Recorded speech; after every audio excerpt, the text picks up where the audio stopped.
By morning, the chrome glare on the porch was gone, like the night had licked it clean. Yesterday, my brand new bike was a sun on two wheels, orange frame, white wall tires, bell that chimed like good news. I kissed it goodnight. I really did. Today, there was only a pair of wet crescents where the kickstand slept and a scuff on the railing like a signed confession. I stood barefoot on the boards, cold rising through my heels, breath foggy in the early gray. And for a full 30 seconds my brain tried to invent an innocent explanation. Maybe Dad moved it. Maybe Mom finally decided the porch wasn't safe. Maybe this was a prank, the kind that ends with laughter and a lesson. I whispered, no, to the empty air, because even the birds were holding their breath. Inside, pancakes were already surrendering to butter. Dad looked up from the griddle. Mom folded napkins like small white secrets. Where's my bike? It came out too calm, as if the words didn't want to startle anyone. They glanced at each other, the way adults do when they want to pass the heaviest box between them without dropping it. We gave it to your sister, Mom said gently, as if easing a bandage off a fresh scrape. For a second, I heard nothing but the sizzle of batter meeting heat. The sentence wandered around the kitchen, bumped into chairs, and finally sat down inside me, unwelcome and smiling. You what? I felt the grip tape under my palms, although there was no handlebar to hold. My sister, Lila, appeared in the doorway, one sock on, hair astray, eyes puffy with sleep and surprise. I didn't ask for it, she said quickly, hands up like witnesses in court. Dad flipped a pancake, as if this were any other Sunday. It made sense, he said. She has farther to ride to school. You can take the bus. The bus. The same bus that smells like rubber in old stories. That comes when it wants and leaves when you blink. I tasted something metallic at the back of my tongue. You gave away my bike. I repeated, because repetition sometimes turns nightmares into jokes. Not this time. The bell on that bike had a particular ring, clear, hopeful, like a tiny chapel. I could hear it now in my head, ghost ringing. The first day I rode it, the sun chose me for its favorite. I skidded around our cul-de-sac, knees loose, heart looser, a rectangle of perfect sky stretched just for me. I'd saved for months, mowed lawns, walked dogs, sold lemonade that tasted mostly like ambition. I had counted down to that bike. It wasn't metal and rubber. It was a promise I made myself and kept. We're a family, Mom said softly, sliding a plate toward me. Sometimes we share. I stared at the syrup pooling into amber continents and felt the map inside my chest shift its borders. The kitchen smelled like vanilla and betrayal.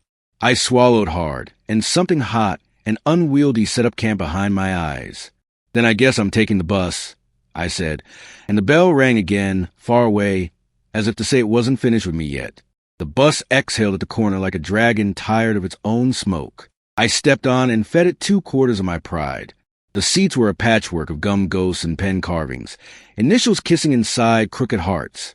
I took the spot by the window and watched our street tilt past. Mailboxes like soldiers, porches like stages where we rehearsed being a family. Lila pedaled by on my bike. No, the bike. Helmet askew, backpack bouncing a rhythm I used to know. She didn't ring the bell. Maybe she knew its sound belonged to my ribs. She looked sideways just once, lips pressed together. Then the morning swallowed us into separate lanes. At school, the story had already dressed itself up and walked ahead of me. They gave it to her? Marco said, eyebrows climbing. You letting that happen? The word letting hit like a dare. I shrugged because shrugging is better than bleeding in public. In gym, every sprint scraped the inside of my chest. Every squeak of the court sounded like the bell if you stood it on its head. Between classes, I found Lila by the stairs. She had locked the bike with a cable, so thin a bad idea could bite through it. You could have said no, I told her. It came out sharper than I meant. To whom? She asked. To Mom? To Dad? To the distance between here and there? The way she said distance made it feel like a person standing between us, hands in both our pockets. At lunch, I balanced a tray of things pretending to be food and stared at my hands. They were the same hands that tightened bolts, counted crumpled bills, wiped grease off the chain like it was treasure. My phone buzzed. A text from Mom. Hope your day is okay. We'll talk tonight. Love you. 3 words I wanted, 1 I didn't. Love is weird that way. It doesn't ask if you're ready to receive. I typed nothing back. The bus schedule app blinked open like a stubborn eye. The afternoon pickups were slow and scarce. I pictured a long walk if I missed it, the dry taste of a bad choice. After the final bell, the sky had the color of old jeans. I moved fast, the way you do when you're chasing something you will pretend you don't care about. Lila was already unlocking the cable when I reached her. "I'll walk," I said. "You ride." The words felt noble and stupid in equal measure. "Wait," she said, and her voice had gravel in it. She reached into her backpack and pulled out a plastic envelope, the kind that tries to look waterproof. Inside were receipts, a folded note, and a photograph of me, 12, grinning, chain grease on my cheek. "You should see this," she said. "It's not what you think." My stomach tightened like a fist about to open. The plastic envelope crackled like a campfire between us. I slid out the papers with clumsy care. A bike shop receipt with 3 different handwriting styles on it. Dates circled from months ago, and little cash entries, $10, $12, $7, like steps up a steep hill. 1 column had my initials. Another had Lila's. A third just said Mom. The note on top was Dad's, all block letters like he was trying to build a steady bridge out of ink. "This wasn't just yours," it read. "It was ours for you. Lila's tutoring money went in when your lawns dried up last winter. We should have told you. The bus route changed. Her mornings got dangerous. This is temporary. I'm fixing Mr. Alvarez's old 10-speed for you by the weekend. Don't be mad at her. Be mad at me. Love, Dad." The photograph was the kind you only take when you think you've arrived. Me, sun-drunk, triumph painted on my teeth. "I didn't want to show you," Lila said. It felt like spinning the truth. Her knuckles were white on the handlebar. "Mom asked me not to say anything until they talked to you tonight. But then you looked at me like I was a thief." She wasn't crying. She was balancing tears like marbles in the corners of her eyes, not daring to move. "The bus stops 3 blocks farther now," she went on. "I tried it Monday. A guy followed me 2 streets. I ran. The bike, your bike, makes it 10 minutes and a neighborhood less." The word less landed heavier than more. I thought of all the times she slid half a sandwich onto my plate without a sermon, of how she always found my homework under the couch. I thought of the winter. She hung her coat over my blanket. When the heat hiccuped, the receipts blurred for a second, then sharpened. "You paid into it?" I asked, soft around the edges. She shrugged, a tiny movement that felt like a yes and a sorry. The bell, quiet on the bar, had a freckle of rust already. I reached out and flicked it with 1 finger. The sound was smaller outdoors, but it found me anyway. "Okay," I said, and the word surprised us both with how much room it made. "Okay, but we don't do the disappearing act again. We talk." She exhaled like she'd been holding her breath since sunrise. "We can share until Dad resurrects that 10-speed, she offered. "You take afternoons. I'll take mornings. I can swap my last class on Thursdays, so you make practice." It wasn't perfect. Perfect had left the porch last night, but it was a map. I nodded and stepped back, giving the bike its lane. Lila swung her leg over, steadier than she was an hour ago. "Ring it," I said. She did. The bell stitched something invisible between us, and for the first time all day it sounded like home. Dad's workshop smelled like oil and patience. Mr. Alvarez's ghost of a 10-speed leaned on the bench, dusty blue, cables frayed like old nerves. Dad had the back wheel off, palms black, jaw set. "You read the note," he said without turning. I stood in the doorway long enough to feel the weight of yesterday lift and settle in a different place. "I did," I answered. I should have asked before I exploded. He grunted, a sound that could be forgiveness or a stuck bolt. "I should have told you before I made a choice that had your name on it," he said. He wiped his hands on a rag that used to be my camp t-shirt. "Hand me the 10 mil. I knew which one now. My fingers found it like a handshake we'd been practicing. We worked without much talking, the good kind of quiet. I held the fork while he threaded the new cable, watched the way his thumbs found the line between force and finesse. "You saved that bike," he said, like he was naming a star. I watched you count coins at the table, lips moving like a prayer. He stopped, met my eyes. I also watched your sister run. The picture leaped into my head. Lila with her backpack drum, hair flying, the shape of fear loping behind her. My jaw unlocked. I heard, I said, and I heard you too. He nodded. Sometimes being a parent is choosing which apology to get ready, he said, half a smile, half a wince. That afternoon, I took the bike, our bike, for its first after-school loop back in my lane. The sky was bright enough to taste. I slid through the streets on the edge between slow and smooth, bell quiet, mind loud. At the corner where the bus spits kids into the world, a girl I didn't know stood stiff, bone clenched, eyes doing math with shadows. A guy in a hood lingered 2 doorways back, trying to look like nothing in particular. The memory of Lila's sat up straight inside me. I coasted to the girl and rang once. A be here, not a get out. You headed up Maple? I asked. She nodded, small. Ride with me till the light. We went 2 blocks in a silence that wasn't empty. At the crosswalk, she peeled off to the left.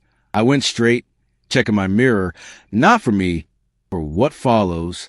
When I rolled onto our porch, the wet crescents were gone, replaced by 2 chalk arrows Lila had drawn pointing to the door. Inside, she sprawled on the floor with textbooks, hair a mess, socks mismatched. Mom ladled soup like she was mending something hot. How's the 10-speed? Lila asked. In recovery, I said. Me too. The bell gleamed on the chair back, fleck of rust still there like a birthmark. Hey, I added, tossing her the lock key. Mornings are yours. Afternoons, I've got Miles. She caught it, grin crooked, relief loud. Dad stepped in from the garage, streak of grease on his cheek, like a signature. Test ride tomorrow, he announced. Family style. For once, the word family didn't feel like an instruction. It felt like a road we were all learning to share. Morning peeled the night off the street in thin, bright strips. We rolled out together. Lila on the orange, me testing Dad's resurrected 10-speed that clicked like a metronome learning a new song. Dad came last, a little wobbly, a lot determined, Mom walking beside us with a thermos and a camera she never remembers how to use. At Maple, the air still held the old shape of worry, but it didn't fit as tight. Lila's shoulders were lower. I rode the curbside, ringing the bell once at the alley with the bad angles. Not a warning, more like, we see you. At the school gate, we did our new dance without stepping on toes. Lila locked up with the thicker chain Dad had found, looped it twice for stubbornness. Text when you head back. I said, I'll ride to the corner and meet you. No orders, just a bridge laid out in words. She saluted with 2 fingers, the same way I used to do when I wanted to look braver than I felt. On the way home, Dad and I took the long block past the bus stop. A guy in a hood stood there pretending to be interested in nothing, but he wasn't the same one from my mind. He was just a person waiting for a ride, and the morning was just a morning. Not every shadow is a story. Not every story needs a villain. Back at the porch, Mom finally got the camera to cooperate. Smile like you mean it, she said, and for once the instruction matched the weather inside me. We crowded in.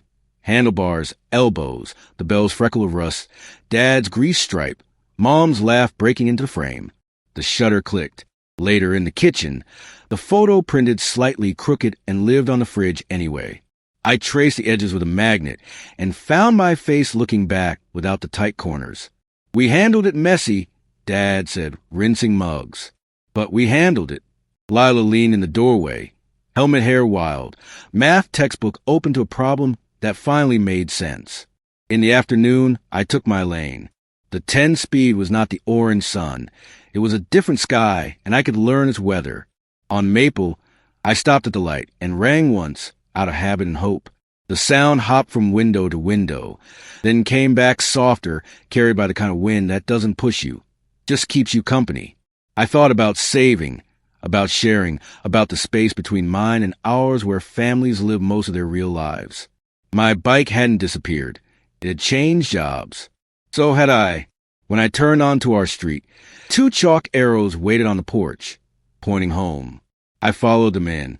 The photo on the fridge began to curl at the edges after a few weeks, the paper soft from steam and time. Every morning it caught the light differently. Sometimes Dad's smile led the way. Sometimes it was a glint of the bell. Sometimes just a chalk arrows faint in the background.